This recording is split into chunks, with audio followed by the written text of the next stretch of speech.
Welcome back to the channel and welcome back to another edition of the Spurs Chat Podcast. In this edition, we'll be talking about Thomas Frank's first game in charge. Of course, our first pre-season friendly, Reading 0, Tottenham Hotspur 2.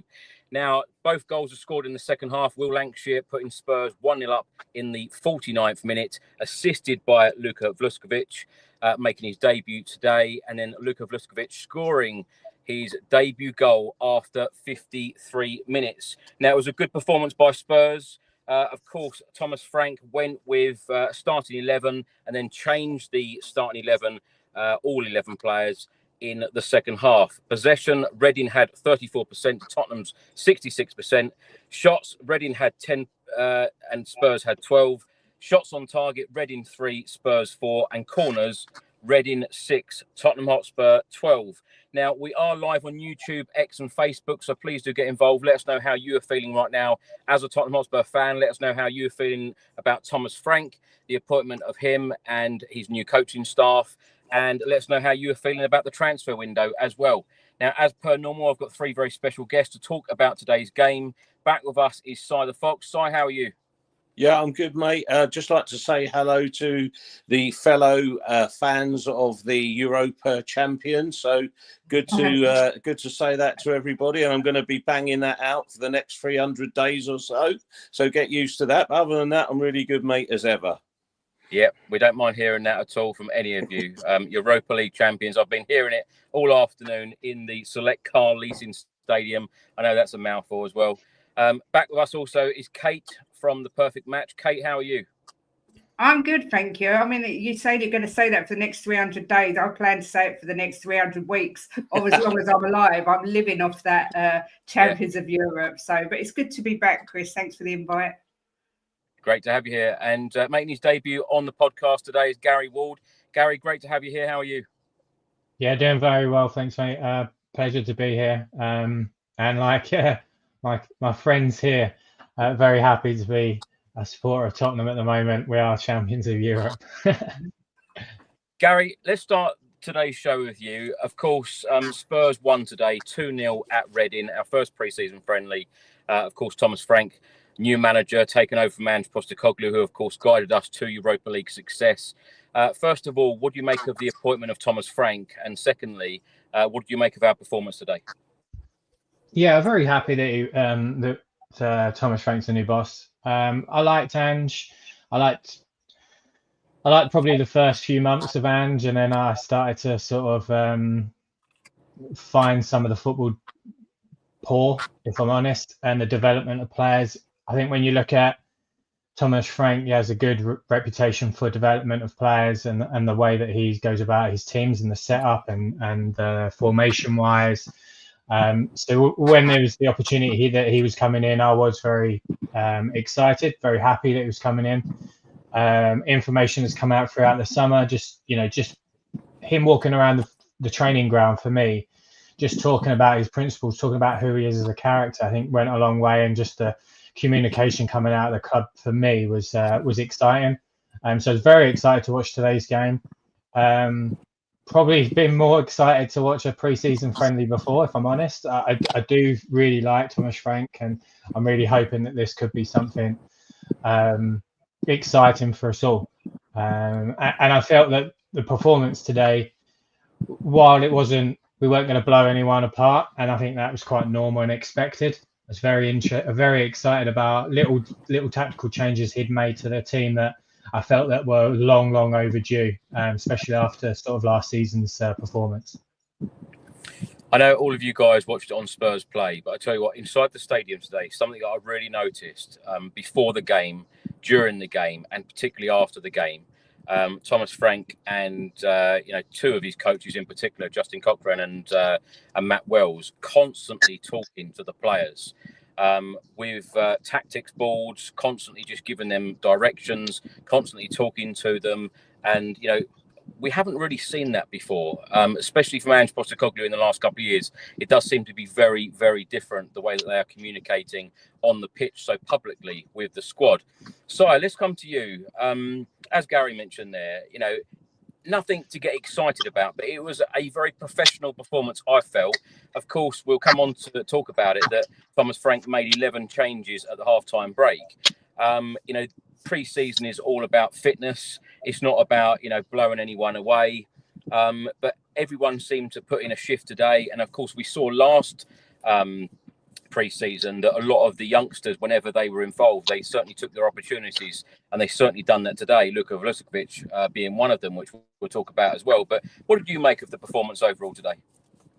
Well, first of all, Luke, I got extremely excited about Luka Vuskovic, I got to say.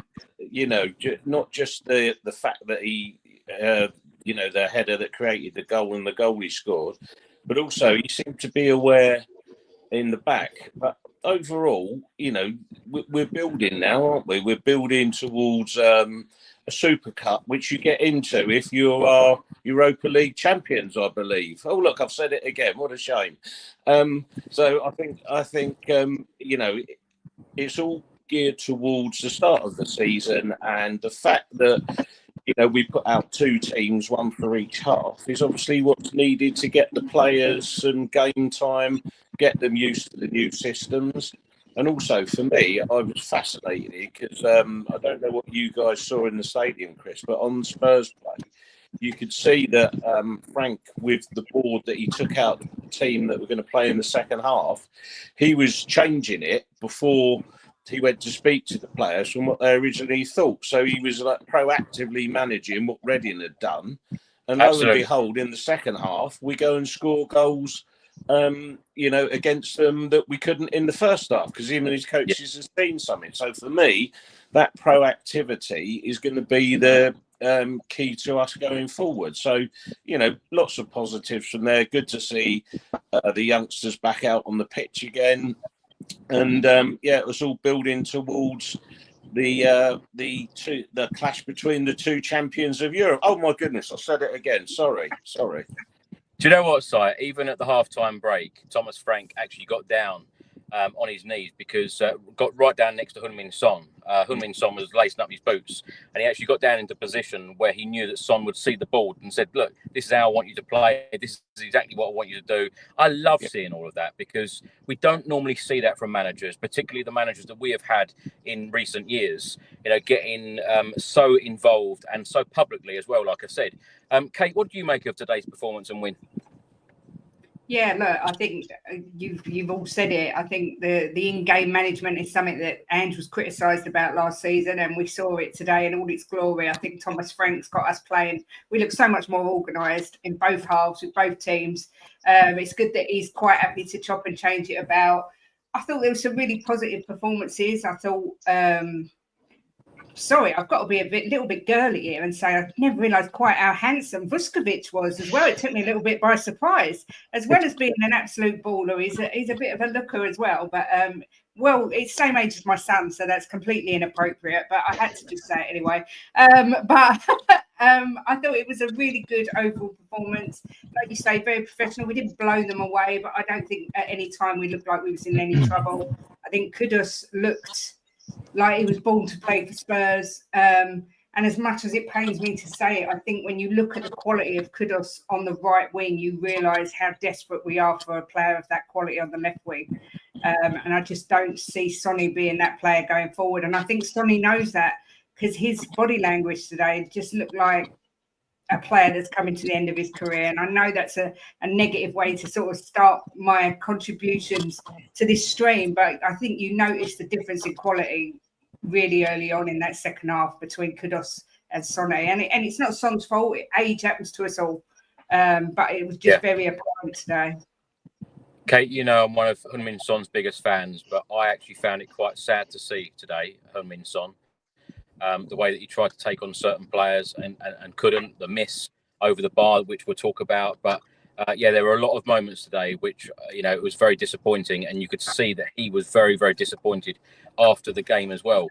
But interestingly, even when he was warming up in that first half on the sidelines, he didn't look happy. He didn't look his normal smiley self, which was quite odd. Would you, if I was to ask you to predict what's going to happen with Heung-min Son's future, do you think he will still be a Spurs player come the opening weekend of the season against Burnley? No, I don't. I think he'd go. I think he'll honour the tour in career, and then I think he'd go. And I think it's time. And what a way to go! European champions. He's lifted that trophy he's wanted.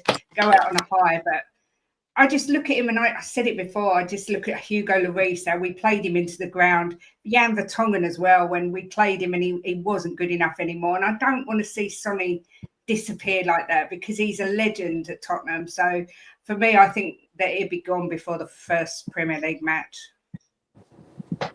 Would you agree, Gary? Yeah, I echo those thoughts. I think that the tour is definitely what's holding up any transfers at the moment. Obviously, I watched on Spurs play. I was kind of going to the game, but circumstances changed.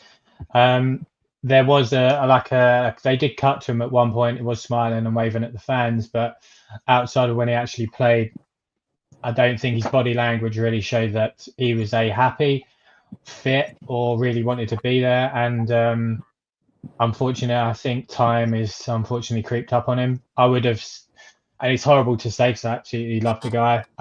From little things that I observed and wrote down in preparation for this, I thought he's probably our weakest player today, and I think it's just a sad thing to see, unfortunately. And I think probably it's time that he does move on. Equally, he is a legend at this football club, and it is down to him what he wants to do. If he wants to stay, I'll be absolutely delighted that he stays with us, but I don't think he's going to be a starter for us moving forward. I think he's more going to be very much of an impact player. But I think it definitely shows the need for a left winger. I think that Mikey Moore isn't quite there yet. He definitely will be, I think. But we definitely need a left winger to come in and work alongside Tell. Before we talk about the starting 11 and the match instance, Gary, let's stay with you and talk about the opponents that we're going to be facing during pre-season. Of course, beating League One side Reading today. They finished 7th in League One last season, just outside the playoffs. Next weekend, we face Luton. And then literally the day later, we fly to Hong Kong to face Arsenal in the first ever North London derby to be played outside of the UK. And then we go to South Korea to play Newcastle in Seoul. Then a couple of days later, Bayern Munich away. That's our last pre-season friendly before we face PSG in the Super Cup final. And then just a couple of days later, the Premier League starts, and it's going to be mayhem. Champions League, League Cup, FA Cup will then come in January. So it's going to be mayhem during the season. Games coming thick and fast.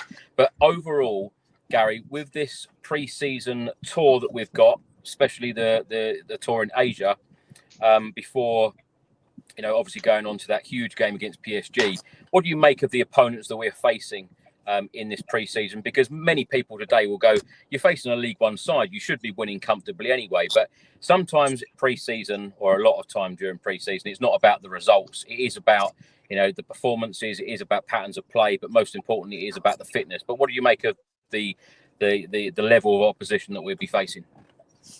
I don't really agree with that. I think at the end of the day, these are times for us to get players minutes in. It is very early on in Thomas Frank's reign. He does need some lesser teams to bred in all these players. There's a lot of footballers at this football club. There's a lot of players here that need minutes. They need time. Yep. And if they're going out to, say, Bayern Munich, and we're umming and ahhing, does Jamie Donnelly stay or does Will Lancashire stay? And they're going to be dominated by some of these world-class, proven international talent, and it's not going to be good for their overall development. And I think having some lesser opponents, so to speak, is a good sign, is a good thing.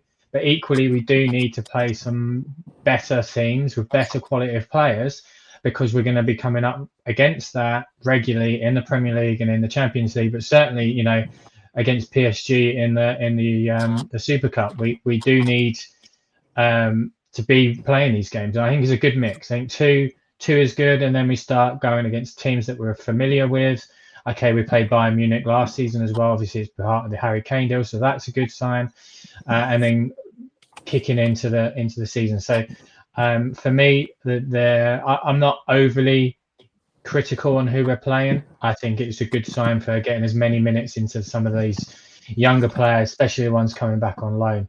And ultimately, we're going from a completely different structure, setup, style of play from what Ange Postecoglou played.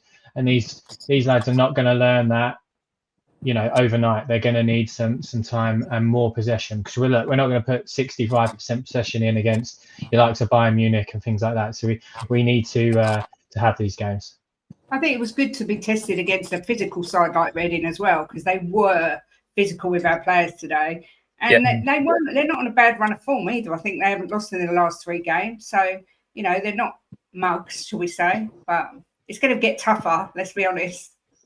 Yeah, it needs to get tougher, but you also need to come up with that physical presence. The Premier League is physically challenging.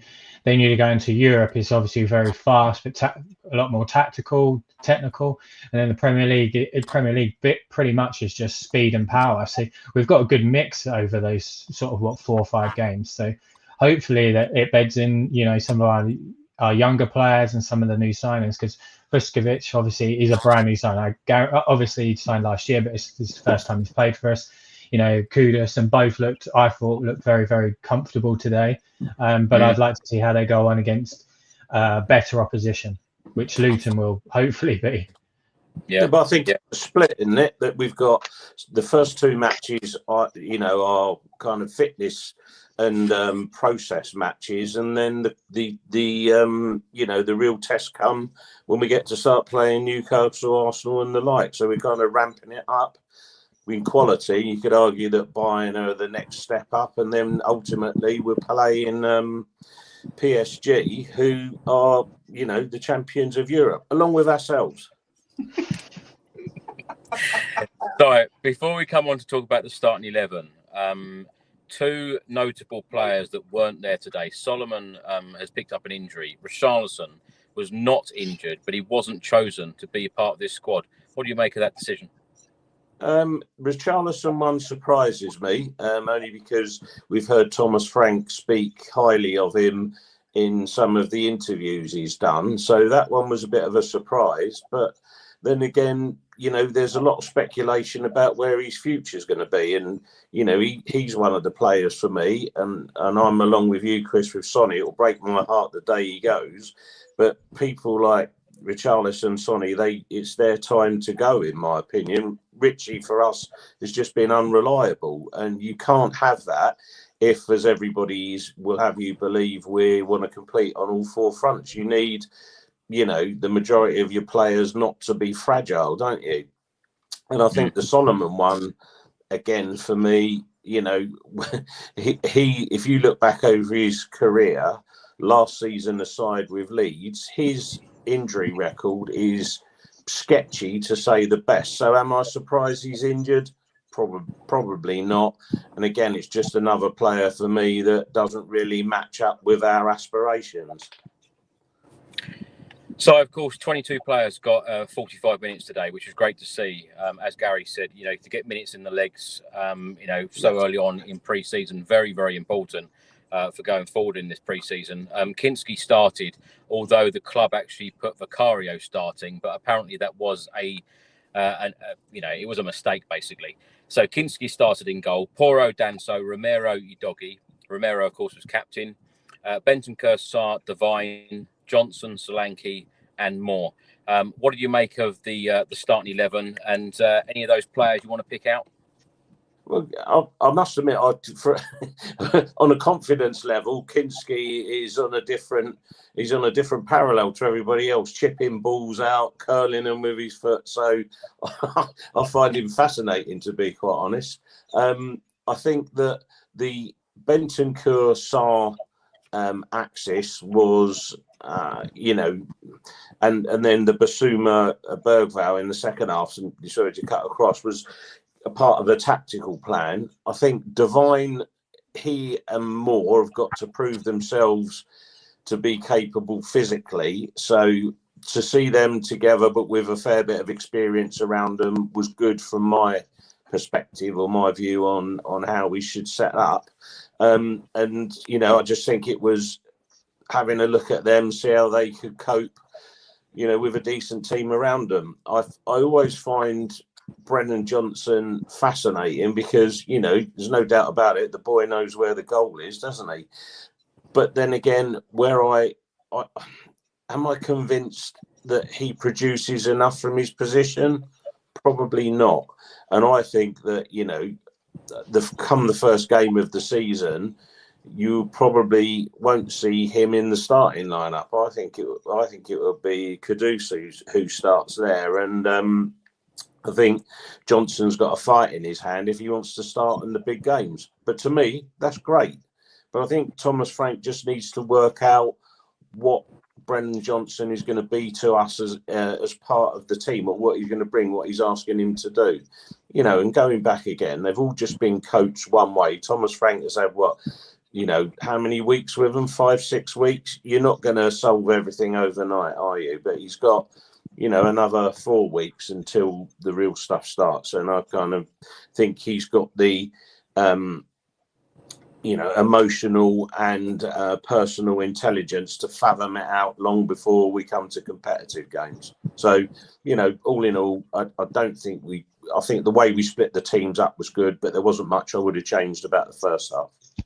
Do you know, Si, he took the job 5 weeks ago, but as far as the players on the grass, he's only had just over a week with the players on the grass, and not that long at all.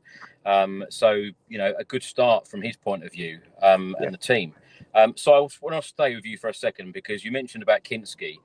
After 7 minutes, Solanke, good cross into the box. He was then cleared. And then 3 minutes later, free kick came in from Reading. Kinski didn't know whether to punch it or to go and catch it. Of course, he was in no man's land. Reading did nearly score. Now, is this something that he can improve, his decision-making like this? Because I completely agree with you. Distribution, and I think we saw this as well on his debut against Liverpool, his distribution was excellent. Yeah. Look, like every player that's at our club, can he be coached to be better? Of course he can. One of the guys that Thomas Frank has brought in has been, somebody who works with, they call it a personal development coach, don't they? So one thing that he needs to work on with Kinski is his decision making. So, in fairness to Frank and his team, he will get that time and he will help every player. I think I can't think of a player in our squad outside of Sonny who he can improve. And the reason I exclude Sonny from that is that for all the reasons we've said why we kind of think that Sonny needs to move on. But that's neither here nor there. But coming back to Kinski, can he be a better goalkeeper? Of course he can, in the same way that Romero can be a better centre-half and not make stupid decisions, as we saw at the start of last season, in the same way as all of them can improve. So, yeah, maybe things like that happening in pre-season are the best time for them to happen. And then we can see them, they can be coached out. And whether that's, in a team environment or the personal coaching, I'm very hopeful that Thomas Frank can improve every single player we have in our squad. Kate, let's come to you. After 15 minutes, a good crossing from Alfie Devine. Solanke was stretching. He then went over the bar. 5 minutes later, Devine again. Good ball into Solanke. He was then tackled. I thought Devine was really good today. And he's had this loan at Westerlo in the Belgium League. What do you think his future holds at Spurs? Do you think that some of these youngsters will finally get chances under Thomas Frank for this coming Premier League campaign, or will the likes of these leave either on a permanent basis or on a loan? Because even two players today, before this game kicked off, one's gone out on loan. Alfie Dorrington's gone back to Aberdeen, and then Josh Keeley, he is now being sold to Luton Town. You think that sometimes some of these guys are going to get chances in the first team, and then often we see them leave. What do you think is going to happen with Alfie Devine? No, I think he's got a good chance because obviously he played number 10 today. We've got Maddison and Kulu are both injured. I don't think either will be back for the first game, but I might be wrong. They're both quite injury prone as well. And I think this guy did well to step into their shoes. It's difficult to know just how good he's going to do without seeing him against Premier League opposition. But he was constantly trying to get space and crossing the ball in. He kept the play moving the whole time. It impressed me. I thought he did really well. I think Solanke, again, I defend this guy to the high hill. I always do. But I think he's got to find his shooting boots. I know he was on the stretch at times, but he just doesn't look like he's got that clinical edge in front of goal. But I think I can't see us letting Devine go this season. I think we'll keep him because of the fact that the likes of Maddison and Kulu are both quite injury prone. I thought Danso had a really good first half as well. I love him. He's a proper old school centre back. I like him very much. Mikey Moore grew into the game. A bit quiet at the beginning, but I think his confidence grew as he went along. I don't think he's quite ready yet, but he's on the way. I just think a loan move maybe to a championship team might be good for him. But yeah, I mean, I thought it was an all right performance. Like I say, I thought Solanke was quite poor in the first half. He's got to find these shooting beats. I can't keep defending this guy against everyone. I say he's got a brilliant work ethic. He's unselfish. He does so much for the team. But at the end of the day, I think we realise we might need another striker because this guy just doesn't look like to be the guy to get those goals. Chris, can I just make a point? Chris, can I make a point about Devine and Donnelly? Of course, one thing that I think that is looming for those two is the impending signing of a certain player that's causing shenanigans at the moment, and I think that will dictate what happens with them in terms of their involvement in the first team squad. So I just think, you know, stuff like that needs to be borne in mind when we think of them, albeit for me, I would always have one of our younger players available with the squad for each of the, you know, like divisions of the team, a defender, a midfielder and a forward, because I think it aids their development to be around big players. But I do think that potential signings could have an impact on Devine and Donnelly and anybody else who's kind of in the younger bracket. I'm impressed actually on this podcast that we're 27 minutes in and we've only got to this point where someone's mentioned Morgan Gibbs-White, but we'll come on to it. I promise. Kate, I want to stay with you for a second because although I thought Alfie Devine had a very good game in the final third, he did actually lose the ball in our third on the 25th minute. Pedro Porro with a good recovery, covering him with a good tackle. Now, in this Thomas Franks system, Pedro Porro has quite often been criticised for his defensive duties, although he is very good going forward, putting great crosses in. But in this Thomas Franks system, you know, particularly the fullbacks need to defend extremely well. Are you confident that we are going to get a little bit more from his defensive duties going forward? I love Porro. I think if he needs to stand up to the challenge, he always has done. And I think his defend. I think Thomas Frank's known for improving players, and I think the defensive side of his game will improve. I thought he was brilliant against Day. I love to see him bombing up and down the pitch. He's got an engine on him. But yeah, I'm confident. I wouldn't want to see him go. I'm confident that he can defend like he's supposed to. And we're lucky because, like I say, he can run up and down that right wing till the cows come home. He puts in some great balls. I think he should change his hair colour back to dark. But apart from that, I'm super confident with Porro. Yeah, and City looking at him. They don't just look at anybody. What's wrong with Blonde then? There's nothing wrong with Blonde. I just think he's lost his superpowers. I think he needs to go to dark. I think you look great personally. There was a big difference in the fullbacks for me today under Thomas Frank. They was clearly a lot wider. They stayed wider.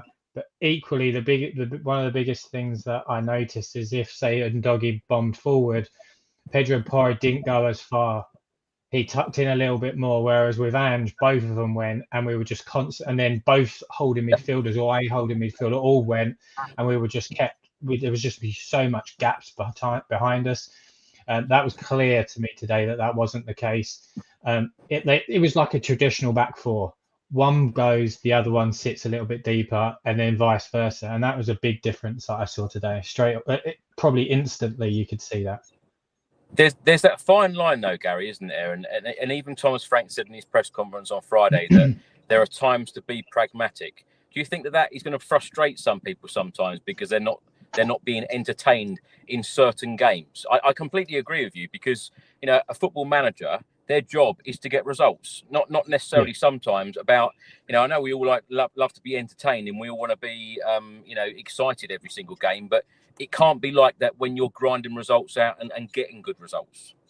No, and we can't do it every minute of every game, right? As we were doing last season, and we were being caught every single time out of possession. There was times today that when both did bomb on, they didn't bomb on as high up as each other, but there were periods where Porro moved wider but higher up, that made the space that if we wanted to go through the back line and work our way back out, we could. And it was a lot easier to manage the possession there. But equally, we all want to see free-flowing football, brilliant attacking and all this. We need to be able to defend. If we can't, as clearly saw last season, if we can't defend, we can't score enough goals, because we've got a striker up there that isn't putting the ball in the net enough, that isn't getting us through that.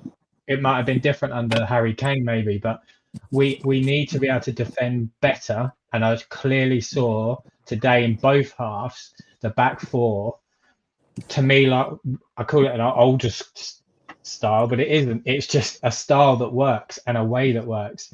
And I echo Kate. I thought Kevin Danso was excellent today, and he's been excellent. Maybe the 1 or 2 games that he has played, he's been brilliant. He's an old school player. He's good on the ball. He's good in a tackle. His positional play, if I can get it out, is very good as well. And he looks calm. And we need that with younger players around us, especially after a really difficult season. And I think the backline today, especially with the goalkeepers, we looked very different. And hopefully that is just a confidence building that's going to keep going. But that, to me, is already something that Thomas Frank has clearly worked on. And I spoke to the fullbacks and said, look, one of you can go, the other one can't. We can't keep being caught all the time in that counter-attack, because in the Premier League, we will get torn apart. Yeah. As we saw last season. Gary, in the 28th minute, there was it was really good defended by Kevin Danso, a diving header clearance. And in the same minute, Romero with a really good hard tackle, a sort of tackle that you do expect and want from a player like that. 3 minutes later, though, Romero took an extra touch. The player ended up bringing Romero down, which was quite lucky. Otherwise, they'd have been in on goal. Talking about Kevin Danso, how much game time do you believe that he will actually get when the likes of Romero and Van der Ven are fit? And also what I wanted to ask you is, are you confident 100% that Romero will be a Spurs player at the start of the Premier League season? I can't see him not being, to be honest. I don't think anyone's going to come in with the type of money that Daniel Levy's going to want. Equally, for me, if a large offer did come in, I would be very. I would probably explore that. One of the main reasons for me is the consistency from him. I find that he's not that consistent 8 or 9 out of 10 that I think he has the potential or ability to do in big games. For instance, Cup final, I thought he was the best player on the pitch. I know it wasn't the most prettiest game, but he was the best player on that pitch, in my opinion. And he is a proven winner. When you look around and you see a World Cup winner, a Copa America winner, that gives confidence immediately. But that player needs to be given 8 or 9 performances week in, week out. Whereas I think Kevin Danso, while he isn't as good as Romero, he gives us his best 90% of the time. And his availability so far has been exemplary. He had a brief injury, but he's always been available. But on the other side, we've got a lot of games that we could potentially be playing this season, and we need 4 good centre backs. And seeing Vuskovic there, I appreciate it's a League One side, but you couldn't write a better 10 minutes for him. 3 touches, 1 assist, 1 goal, and 1 clearance off the line. You don't get much better than that. And I think we need 4 good, solid defenders, purely because there is a lot of football to be played. And I'm not 100% confident on Romero's availability. Yeah. So let's come to you. On 35 minutes, the team that came out for the second half started warming up. And at that point, Sonny got a fantastic reception by the away end, including Lucas Bergvall as well. And Bergvall was waving to the away crowd, which was great to see because, of course, he missed the Europa League final. On 39 minutes, Mikey Moore, really good skill from him, skipping past a few players. He was eventually tackled. A minute later, Sarr had a shot on goal, which was saved. And then just before the half-time break, Alfie Devine crossed, which the goalkeeper punched away. I want to ask you a little bit about Mikey Moore. What do you think will happen with him? Is he going to get an opportunity under Thomas Frank? Because there's a lot of rumours at the moment, a lot of reports coming out that possibly he could go out on loan to Ryan Mason's West Brom. What would you like to see happen here? Yeah, well, I've heard he might be there, that Dortmund are interested as well. Yeah, yeah. So for me, personally, I would put him out on loan because, look, he's an 18-year-old, and I think to be in the goldfish bowl that Spurs have or are is probably a bit too much for him at the moment. Just go and play.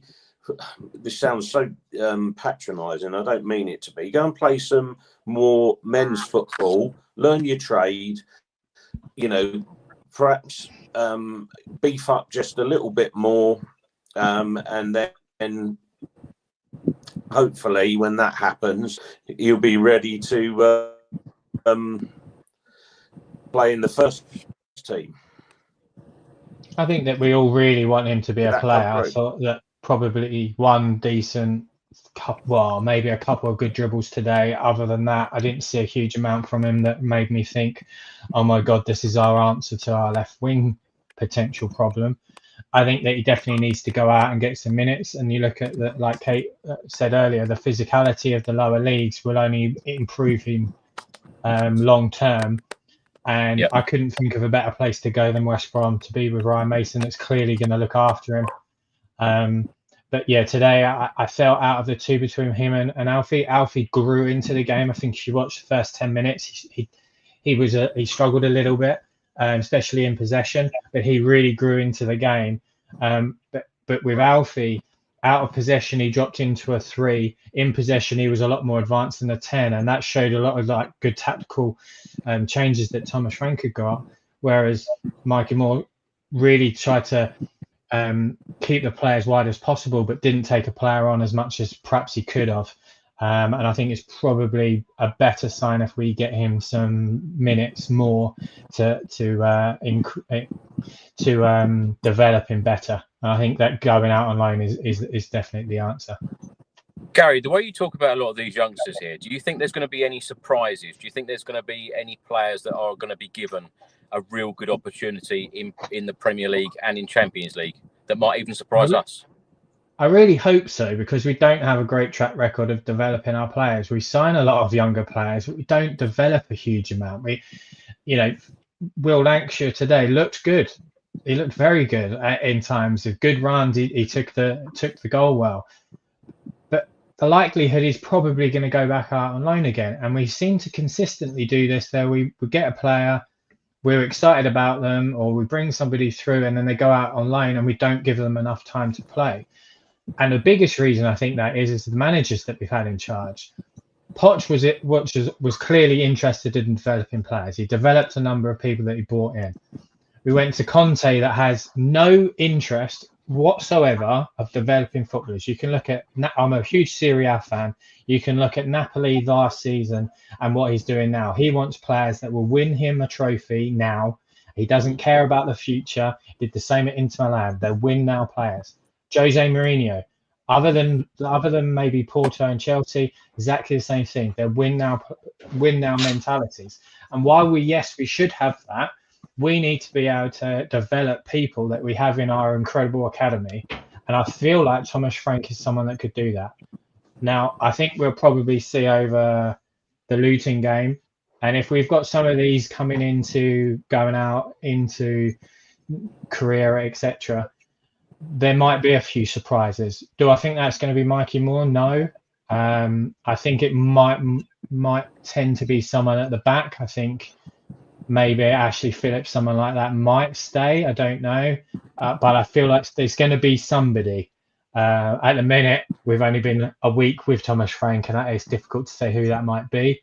But definitely would like to see someone. It will help us in the long term, especially when we have to do registrations in the Champions League and we don't have enough players that have come through our academy that we can register them. That for me is a huge issue. Do you know what, Gary? An interesting point here, because I go to a lot of the development games, and Pochettino, when you talk about him, he was at most games. Even when we played at Stevenage, Pochettino would often turn up in the car and watch these development players play their matches. Yeah. Conte, I actually saw at Hotspur way a handful of times, same as Jose Mourinho. And quite sad, actually, because when Daniel Levy made the statement about Postecoglou saying that, he was going to use the youth system, not once did I ever see Ange Postecoglou at any development game, which will probably surprise a lot of people, but that is fact. But I have a feeling that Thomas Frank will be at a lot of these games. I hope that is the case, because I feel like the youth system, particularly in the past couple of years, because we've won a lot of trophies in the last couple of years, the under-18s and the under-21s, done extremely well. And some of these guys do deserve chances, particularly how many injuries that we had last season. I think that we should have probably given some of these guys a little bit more game time, but it wasn't to be. We should have given game time, but equally we should have brought some back that we had online. We should have been cancelling loans. We should have been bringing them in. They're players that we're comfortable of spending 5, 6, whatever £1 million on them, but we don't develop them, and that's the biggest thing. And I think that for me, that starts at the top of the club all the way down. Is that we're not aligned. We don't have. We can, Daniel Levy or whoever's in charge can go out and go, I want to develop the best academy in the country. Fantastic. I'd love that. But if you're not, you can develop it. But if you're not using them, it makes absolutely no sense. And there needs to be an alignment of who we bring in as coaches, who bring in as managers, that these people are going to go through the systems. Like Stuart Lewis, that's come through from the 19s. That's a great appointment. That immediately shows to me Thomas Frank has an eye over here of I want to develop people very like Pochettino. Yeah, absolutely. Yeah, well said. So let's come to you. Of course, half-time it was 0-0.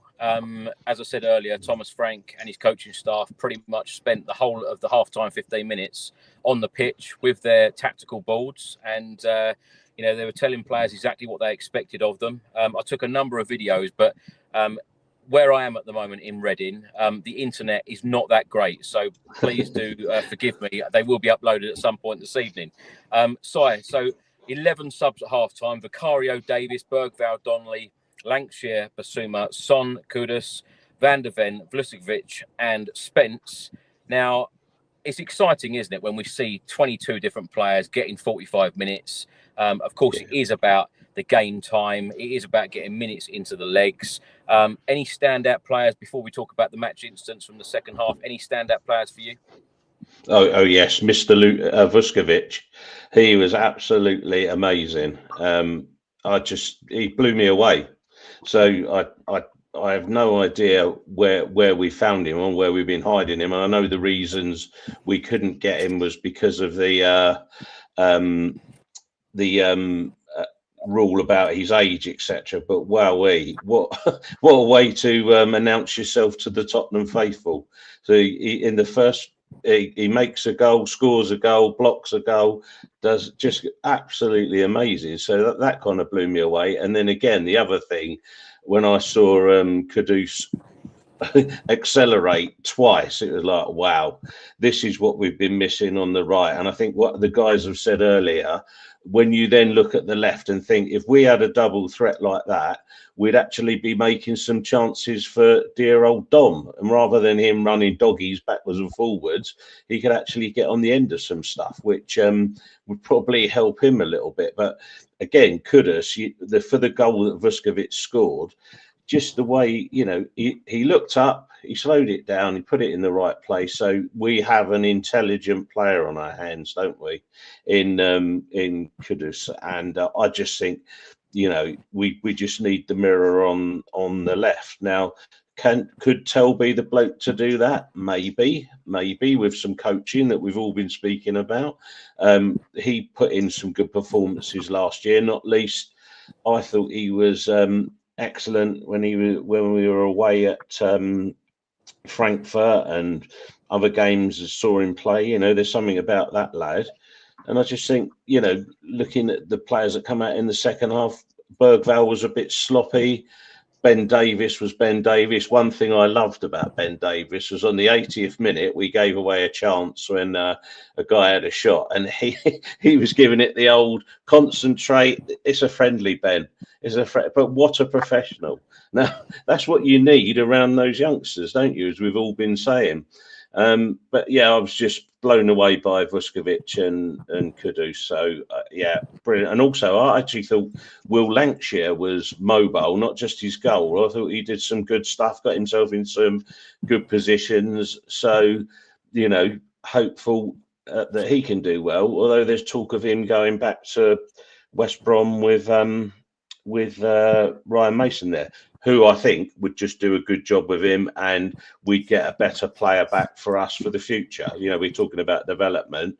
You know, I think he would come back a better player for playing in the Championship. But yeah, Vuskovic was just wow.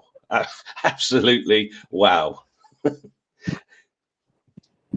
Okay, I agree with Si about Vuskovic. What a debut for him. I know it's only a pre-season friendly, but you know, just a couple of minutes in, he's assisting, and then a couple of minutes later, he's scoring on his debut. But how on earth does he get game time in this Tottenham Hotspur team, this setup? You know, it must be fantastic for him to come in during this pre-season friendly and then play alongside Mickey van der Ven. But how on earth does he get game time? Because there are a lot of reports, very similar to Mikey Moore, about him possibly going out on another loan. What is best for his development, do you think? Oh, I don't want him to go out on loan because I really like the look of this guy. But at the same time, it's like you say, I'm not sure where he plays. I mean, someone's just said in the chat, put Van der Ven at left back, put Udogie on a left wing, and then you sort of try and shuffle everybody about. But I'm not sure. I mean, look, he had a brilliant debut. There's no doubt about it. And he looks composed. He looks like an absolute beast. 6'4", I think he is. And he's built like it as well. But it is only his first friendly. We'll have to wait and see what else he can do before we start worrying about how he slots in. But I mean, if there really isn't going to be game time for him, then obviously the best thing to do is, look, I would ship out all the players that we want tested over to Ryan Mason at West Brom. It gives him a good chance because he's getting a decent lot of players, and it gives our players a chance to play, you know, in the Championship. But I mean, for me, as much as I thought Vuskovic was marvellous, Kudus for me, or Kudus, or Kudos, or however you want to say his name, I thought was a phenomenal player. I think when you see him at West Ham, and now you see him at Spurs, he's got better players around him. He's in a better system, and it shows. Yep. He just looked absolutely brilliant. Brilliant in the front line, strong, fast, low centre of gravity. You didn't know where he was going to go, what he was going to do. I just think this guy is going to be a revelation for Spurs, and I think 55 million all of a sudden looks like a bargain. It really he was fantastic today. He really showed up, and I think that we saw the first season Kudus at West Ham. The last season he was poor, but he was moving around, you know, left, right, central in the 10. The first year he came in, he was excellent, and he'd been very good at Ajax. What I liked about him is he was clearly wants to be at Tottenham. He made that abundantly clear. But on the ball, he looked so much more fluid than Johnson. He stayed wide. He moved in. He wasn't as rigid in his possession. In his position, delivery on corners was good. His crossing was good. Speed and acceleration. The touch on a halfway line and then went past 3 or 4 players. Just, you know, close control. Just very, very impressive. Sort of first 45 again. It's the first game. Let's all not get too excited about it, but let's hope that this is the answer that we have been looking for. And like what Si was saying, if we can find that and replicate it on the left, we've got a real good attacking fluidity there as well. Gary, let's stay with you. Let's talk about Tottenham's first goal, because of course it came from a corner from Mohammed Kudus and then headed on from Luka Vuskovic and then finished by Will Lancashire. Let me ask that same question or a similar question about Will Lancashire. What happens to him? I think it's a tough one. I'd like to see him stay. I definitely feel we need someone centrally. Solanke isn't going to be able to play every single game. equally there'll be games where he needs to come off or whatever. We need that striker. For me, Richarlison isn't that. I think if they're with the reports that he's potentially going to Brazil, if that is the case, I think we need to try and push that through. Him not being even there today shows to me that I think he's on the way out. If Song does stay, he'll probably be central, but again, centrally, that's not anywhere near his best position. We definitely need that striker. I don't see us going out and spending a lot of money in there after paying 65 million for Solanke last summer. So I would like to see him stay. I think it will be good for him. He'll definitely get minutes. He'll come off the bench impact wise. He'll play in a lot of the cup games as well. I would like to see him stay. I think that his reaction to Vuskovic header shows that he is developing well. That he is alert in and around that box, and we need a striker that's alert in and around that box, and he definitely showed that straight away. I think for Vuskovic looked an absolute unit, just pace and power about him, and that just showed that something that we were likely missing on set pieces. We've got a lot of smaller players, but he's just a big guy that you don't want to go up against. And if he's winning a header, we need a striker or a winger that's there in and around the goalkeeper, or that's coming across the goal that can score. And yeah, I was pleased for him today. I'd like to see him stay. Actually, I think that Dane Scarlett's probably the one that will probably end up going back out again, and I'd like to see Will stay. I don't want him to stay. I'm sorry, I'm going to be controversial and say I don't want Will Lancashire or Scarlett to stay. I'd happily sell them both. I just don't think they've got it. I don't see that either of them have blocked it. I'll tell you what, Kate, if you see or if you've seen Will Lancashire in the development system, the way that he scores goals, it was so easy for him in that development system. I think that if Spurs play his development right, he will be an absolute star.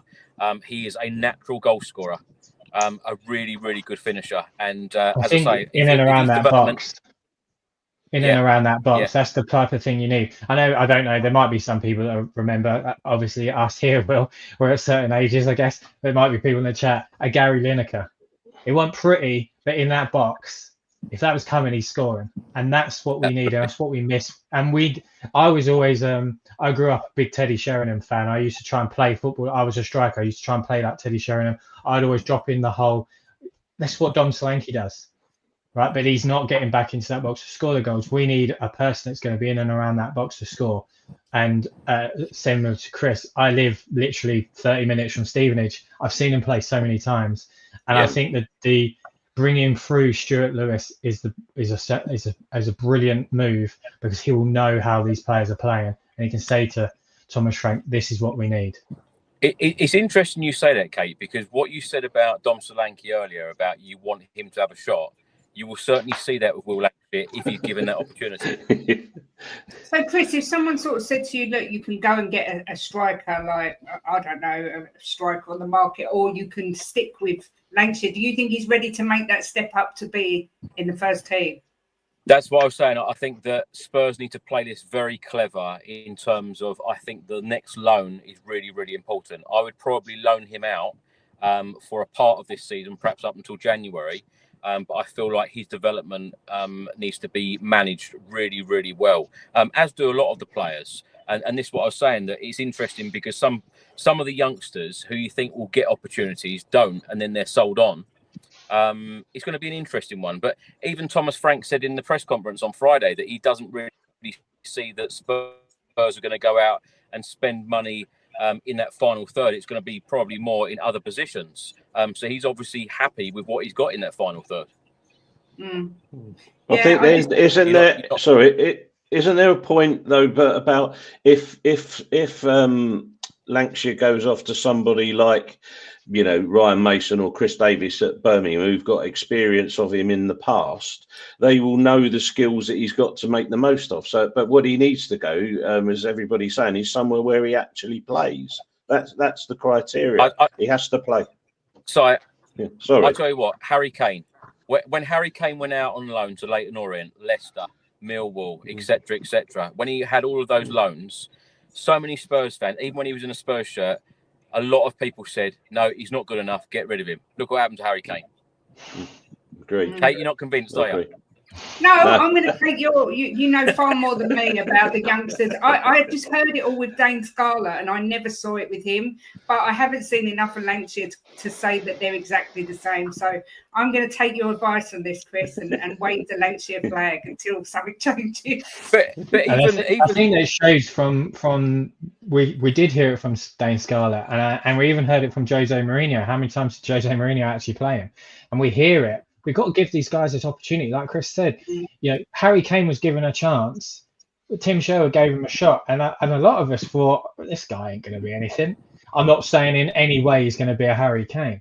But we have to at some point go, we've got a brilliant bloody youth system. I don't know if I can swear, so I've changed it slightly. We've got an outstanding youth system, but we're not using them. And they won't develop if we're not using them. Keeping them in and around the squad, they have to play, yes, and they will play in some of the lesser games, the cup game, and they can come off as impact players. But we have to start giving these people opportunities. Otherwise, we might as well just not bother with the youth development if we're not developing these players properly.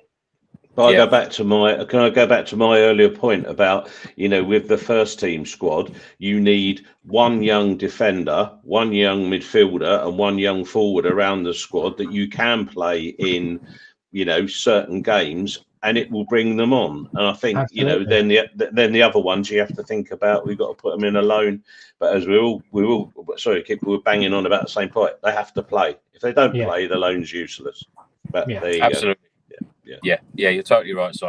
So I know you've been banging on and raving about Luka Vuskovic. Let's talk about Tottenham's second goal of the day, because that was some finish from a centre back. Yeah. It's absolutely unbelievable. But then when I watch football from all over the place, so I did watch matches with him and Devine in last season from Belgium. When blokes can do scissor kicks and drives from 25 yards out and this and the other, was I surprised he had the composure to slide it in? Absolutely not. He scored goals like that for Westerlo last season. So but I think his composure, and I've just got this thing, when you see certain players and you think, well, that boy's got it. I saw him playing for Westerlo and you think, well, he's got it there. And I just think there is something about him that he's going to be a Rolls Royce for us when the time comes. Now, when that time comes, is it now? Is it in a year or two's time? I think that the handling of his future is just as delicate as it is with Will Lancashire, to be honest. But we've got to, we've just got to play it carefully. And for me, that, I said about having a young defender at the club associated to the first team. Personally, for me, that would be Vuskovic this year, because he needs to learn from the Romeros, learn from the Van der Vens, learn from the exemplars that we've got in our team. And then maybe the season after or halfway through this season, in the reverse to what we've got with Lancashire, is then take him out on loan then. If we want to get him some playing time, but for me, I just think he needs to be kept. He needs to be nurtured, and just work on what he's got. But his composure and the way that he took it all in his stride today was just phenomenal. And again, going back to old Spurs talents, he just reminded me, everyone's going to go mad at me for this, but he just reminded me of a Ledley King, because he was just calm. He just reads it a bit. He doesn't look like he's running, but he's running. It just looks so smooth, silky smooth. But there we go. That's just my take of him. I think everyone spot on there. I think you're spot on in terms of, I know we want players to play, but to develop as well, you need to be around experience. And if you're in and around a World Cup winner, a Copa America winner every single day, and you're probably one other thing, Gary, around a Europa champion as well. Yeah, let's not forget that. Yes, and you're playing 10, 15 games a season, 10, 15 games, maybe even alongside him. That can definitely help just as much as going out on loan to a Westerlo or somewhere. that probably would help him even more. You've got to play with better players to get better. You have to. That's just anything in life. You have to be around people that are better than you, that what you do, what you want to do to make you better. For me, he has to stay. But I felt that last summer.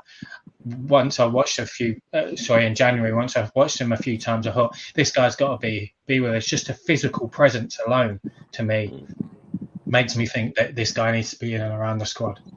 But he's got everything, isn't he? Like, if you look at him, he's got touch, he's got size, physique, he's great in the air, etc., etc. He has got everything. Now, whether we can develop that further, it's a tough ask, but.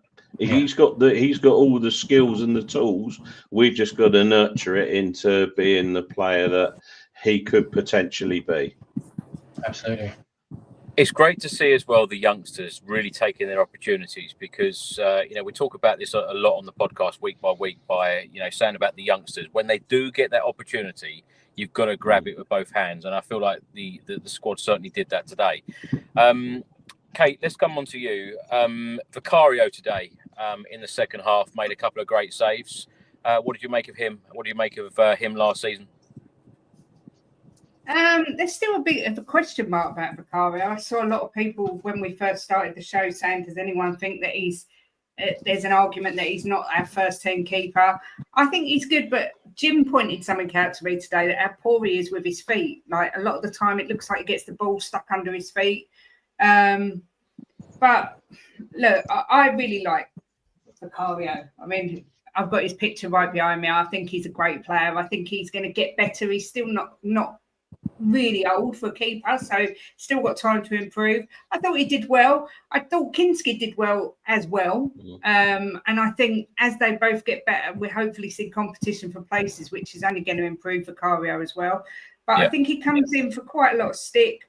I think already we can see we look more confident in set pieces, both taking set pieces and defending set pieces. And I think that was a massive downfall in Angie's management. The whole set pieces, we saw Vicario get exposed. But I think now that the defence is getting trained, if you like, in the set piece thing, Vicario will grow in confidence. And I've got no problem with Vicario. I think he's going to be fine for us. I think he's learning all the time, and that's not a bad thing at the end of the day. Okay, I know we've already spoken a little bit about Mohammed Kudus, but how good is he going to be in a Tottenham Hotspur shirt? And what did you make of that comment of the doctor saying, just going to check your heart? And he said, you're going to find Spurs there. That really did wind up a lot of West Ham fans, didn't it? It did. I love him for it. I love him. I love it on the video when he's banging the badge, talk about really wind him up. I hope he does the whole Adebayor, scores a winner against West Ham, runs to the full length of the pitch, goes down and shushes all the West Ham fans. It'll be amazing. But look, I think this guy's a revelation. I think we do need to try and find a solution on the left side, because now that right side looks really strong, and I'm just not sure we've got it on the other side. We've got the likes of Sonny, who's coming to the end of his career. I'm not convinced Tell's the answer. I'm not convinced that we've got anyone that's the answer who is as good as Mohammed Kudus on that side. So I think that's something that's been outlined by the fact of how good this guy is. But I just think he is the sort of player we've all been waiting for, that gets you out of your seat. The Gareth Bale type, who just suddenly it's acceleration of pace and you're like, oh my God, what's he going to do? I'm so excited for this guy. I think he looks immense. And you can tell he's proper Spurs already. Definitely proper Corys all the way through. Gary, when we sign a player like Mohammed Kudus, it is so important, isn't it, for the player himself, the manager, the club itself, and especially the fans, that a player like this hits the ground running and performs instantly? Because when you have that big price tag, a player wants to do well, and we want him to do well. I don't think it's just the price tag. I think it's the way that he went about the transfer as well. I was on some other podcasts recently, and I mentioned that I didn't think he would be coming, purely because I didn't think West Ham would sell him to Tottenham. My whole family, the my in-laws are all West Ham fans, so they were telling me there ain't no way he's going to go to Tottenham and everything like that. And I just felt like they weren't going to do the deal. But him going in, reportedly handing in a transfer request, making it difficult in training, saying, look, I want to go, and then come in, and then, you know, the way he came in, and the first words out of his mouth in a video was, I only want Spurs, or I only wanted Spurs. That's instantly, to me, goes, wow, this guy wants to be here. But it's the way he went about getting here and the things that he's done, and, you know, laying there with the medical staff saying there's Tottenham under there when they're looking at your heart. He's got to come out running, because otherwise he's going to get pelters. And I think if you watch the 45 minutes that he played today, that was what we've been missing on that right-hand side. I think I echo Simon's thoughts earlier, where he was saying, you know, Johnson is, you know, in front of goal, he's good, but outside of that, I'm not sure what he's really bringing to us. And instantly there was a huge difference in the first half and the second half on that right wing. Just everything about him I thought was excellent. And I just hope that this is time for him to kick on. But, you know, I echo the thoughts of Kate as well. We need that on the left-hand side. And, you know, maybe Kulusevski moves out on the left-hand side, so he's left-footed. So maybe that's something that he could potentially do. But I think he's probably better down the middle. But we definitely need to replicate what we've got on that right-hand side. And 55 million to me is a fantastic price tag. I thought that what we were originally being quoted with, I thought it was too much and probably wasn't going to be. I didn't think it was right if we were going into the 80 millions, but 55, I mean, that's outstanding, really. I think everybody's forgotten how good he was, you know, in the Champions League with Ajax, I think, as well. You know, we've all focused on what he did with West Ham. First season good, second season not so good. But if you go back and watch what he did with Ajax in the Champions League before he went to West Ham, some of the goals he scored were fantastic. And, you know, the way he played was fantastic. So, you know, I think we've done a good deal, to be quite honest. But don't forget how good he was at Ajax. Yeah, it's only 24, so he's only going to keep developing and get better, hopefully. Yeah, and it's very important with that Premier League experience as well. Gary, let's stay with you. On 66 minutes, Bissouma tried to play the ball out to Heung-min Son. He was really annoyed with himself because he played it out, you know, to the crowd rather than the player.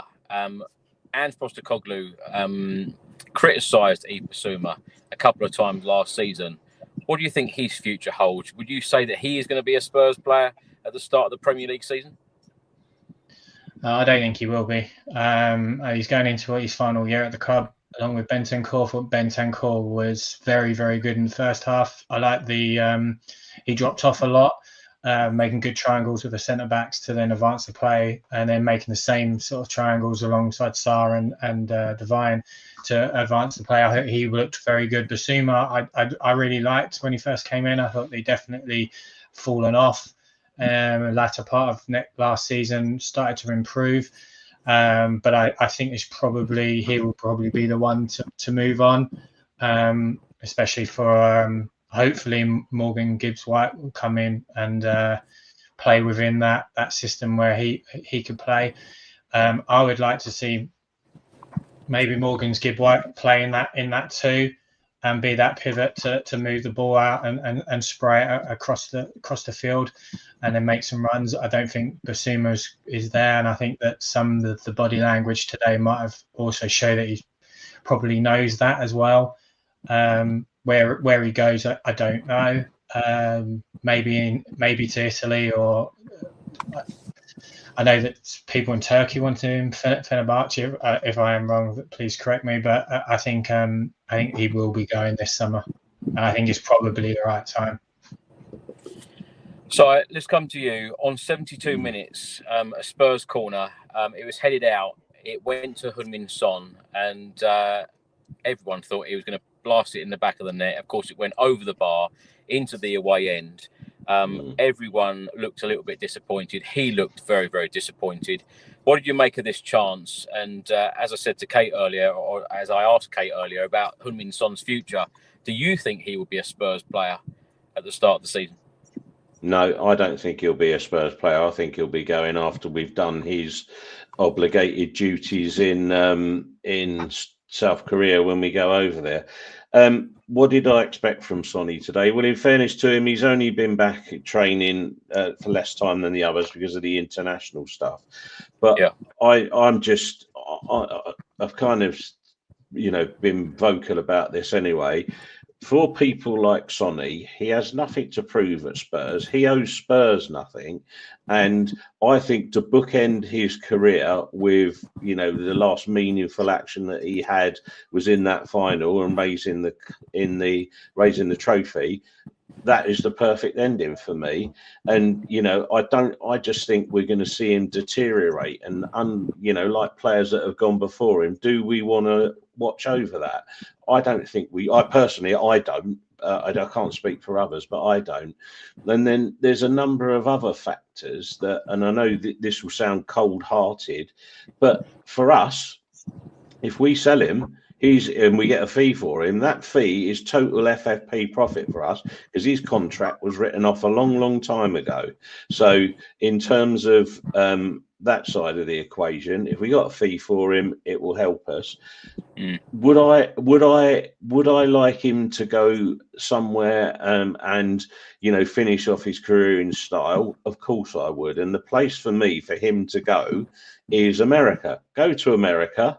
Be there ready, get yourself ready, acclimatise for the World Cup that's coming there next summer. And when you're good and ready, come back to Spurs as the ambassador that we all want you to be.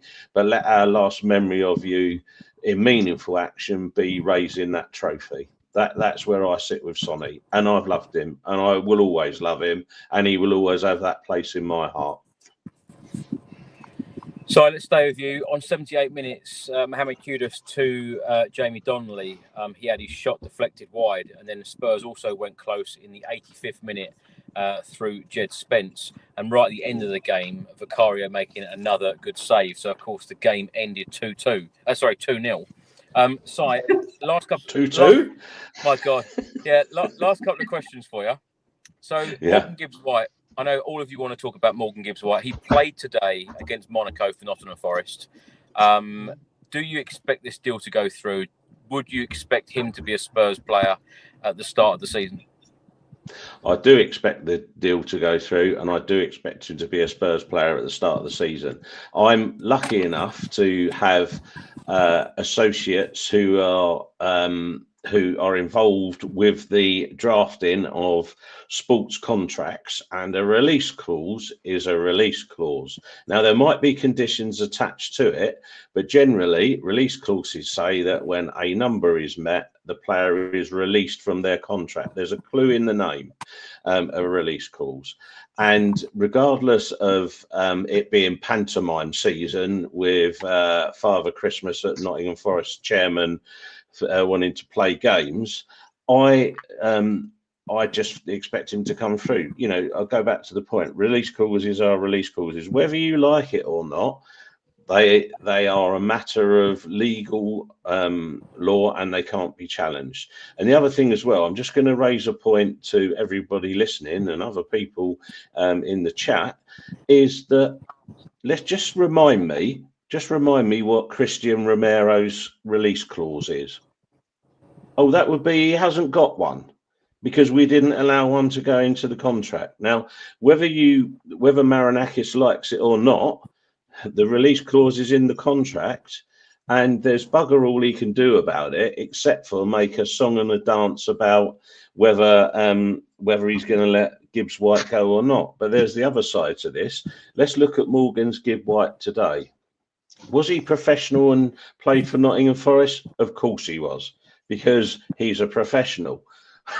Let Mr. Marinakis, are you behaving in a professional manner? I doubt it. And there's all the stuff that goes around saying, has he never tapped up a player, etc., etc. Of course he has. Every club does it. Every chairman does it. So just grow up.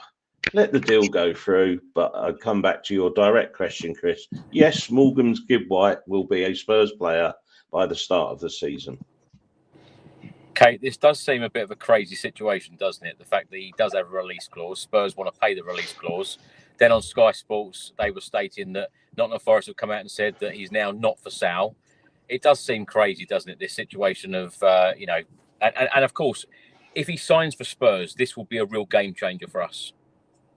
Do you know I don't know what's crazier, the fact that there's all this kerfuffle with their chairman, or the fact that we've actually gone in and paid a release clause. I don't know what's more bonkers. But look, I was a bit concerned when I saw that he was playing today. I thought maybe it's not going to happen. But I mean, I'm listening to what Si says. I'm not up to date with what happens with contracts, but if Morgan Gibbs-White doesn't kick off and say, look, I want to go, you're in breach of my contract, can they just sort of bypass it and say, well, no, he's not going? No, they can't stop him being released. So in terms of if the clause is met and he wants to go, he can go. That's what a release clause is. It releases you from your contract.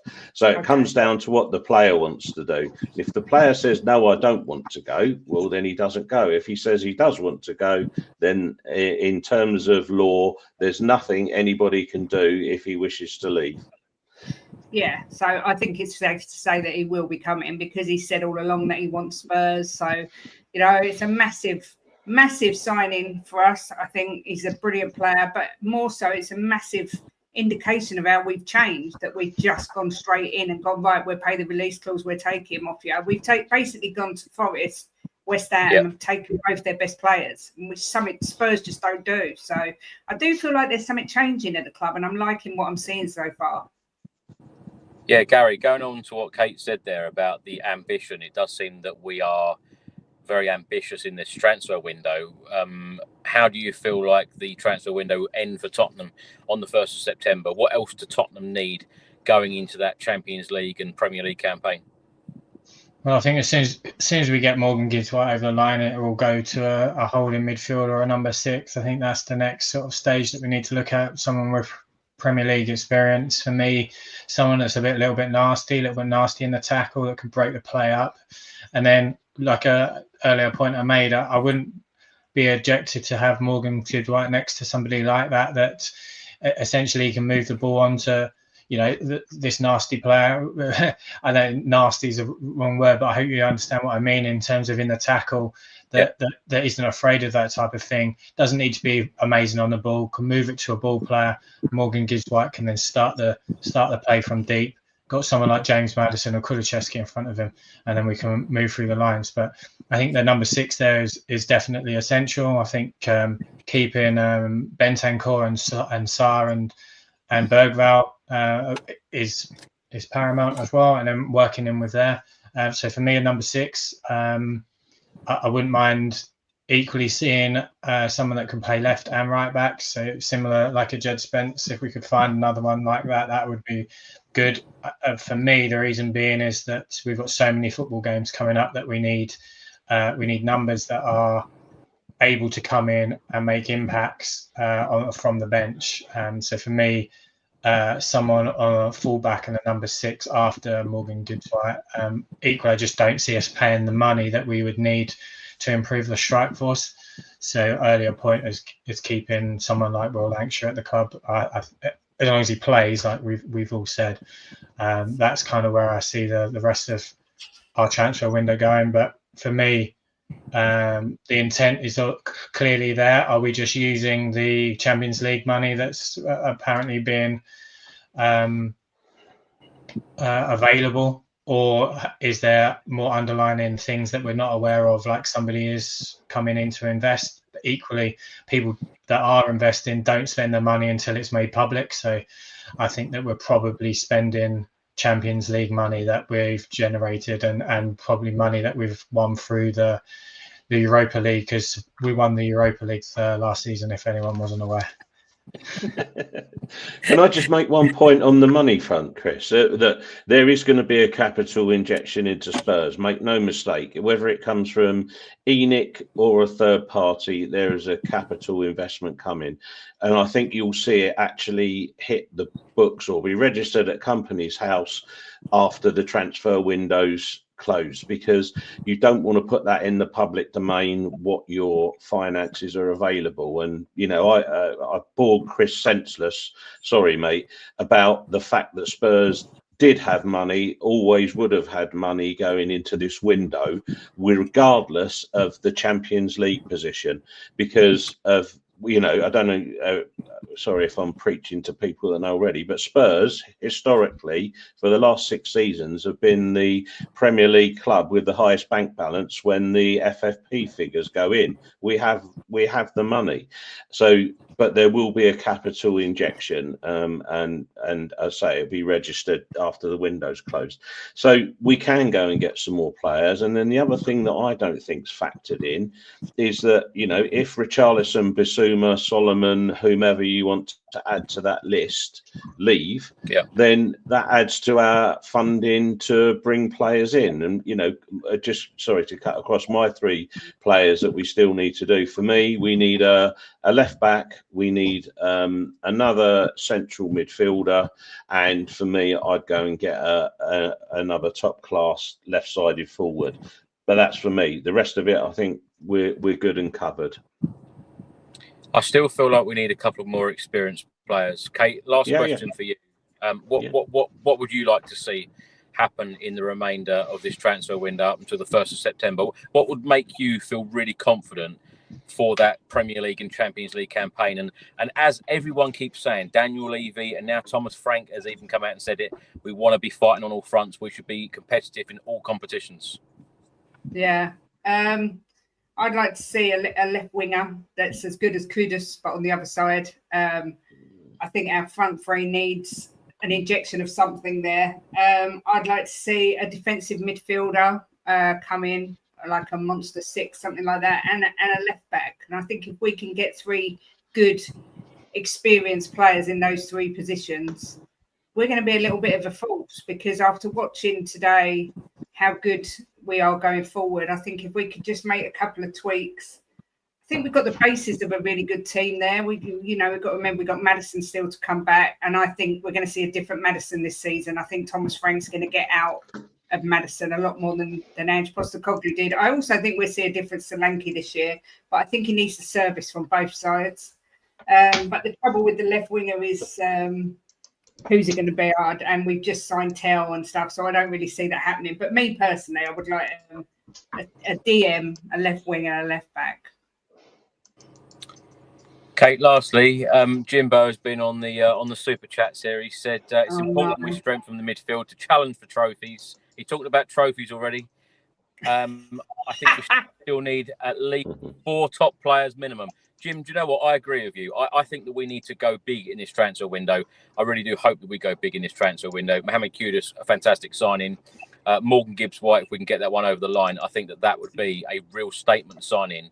And a couple more others in, I think that Spurs will be in a really, really good position, particularly after, you know, what we've spoken about today in terms of so many young, talented players for the future as well.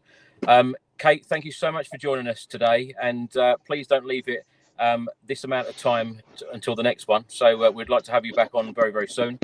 Where can people find you on social media, and tell everyone about your wonderful channel that you and Jimbo run? Well, do you know what? I didn't get an invite since Christmas, so you know I thought I must have said something about Son or something and upset the apple cart. So I'm putting it all. You don't need to be invited. You don't need to be invited. You're welcome anytime. Thank you. You can find Jimbo and I at Kate and Jimbo. Nice and original name there. So if you just look for Kate and Jimbo, you'll find us. We do daily lunchtime shows. We're going to have some evening shows coming up as well. It's nothing too serious. You won't come on there and find us screaming. I might scream at Jim a few times because he's my husband and that's expected. But apart from that, you won't see any screaming and shouting. We like to keep it quite light-hearted. But yeah, I enjoyed it, Chris. Thank you for the invite as always. Thank you so much. And Gary, thank you so much. You've been absolutely brilliant today. And we look forward to having you on again very soon. If you're up for it, where can people find you? No, I appreciate the invite. Always happy to come and talk Spurs with anybody. Yeah, you can find mostly on X, to be honest, or Twitter or whatever we're going to call it. Gary R. Ward. If you obviously want to talk Tottenham, we're at Tottenham. I watch a lot of European football, Serie A, also watch the MLS, La Liga, all sorts of football really. So yeah, I'm always tweeting about that and my ridiculous football manager obsession as well. So. Well, Gary, thank you so much. We look forward to having you on again very soon. And Si, thank you so much as always. You're always brilliant. So where can people find you? Well, you can on the screen if you want to find me on X, Twitter. It's always a pleasure to be on, and also lovely to be on with Kate and Gary. Lovely to interact. Nice to have a chat. And I'm about. You'll find me spouting off anywhere that people want to talk about Tottenham. So yeah, I'm around and about. Come and speak to me. And also, all I would say is, if you when we get back to the stadium, come and say hello. We're always around. Chris is there. Everybody's around. Come and say hello. It's always good Absolutely. to meet fellow Spurs fans. And also, I following on from the last time I was on, I hope Noel the portrait is better, because he wasn't too well last time we were on, and Gary the landscape is looking after him. So love out to those guys, and also always for me, big love to Ricky J. Norwood. Love to see him back in the exosphere, and he entertains me like nobody entertains me. So yeah, thanks to everybody, and keep safe.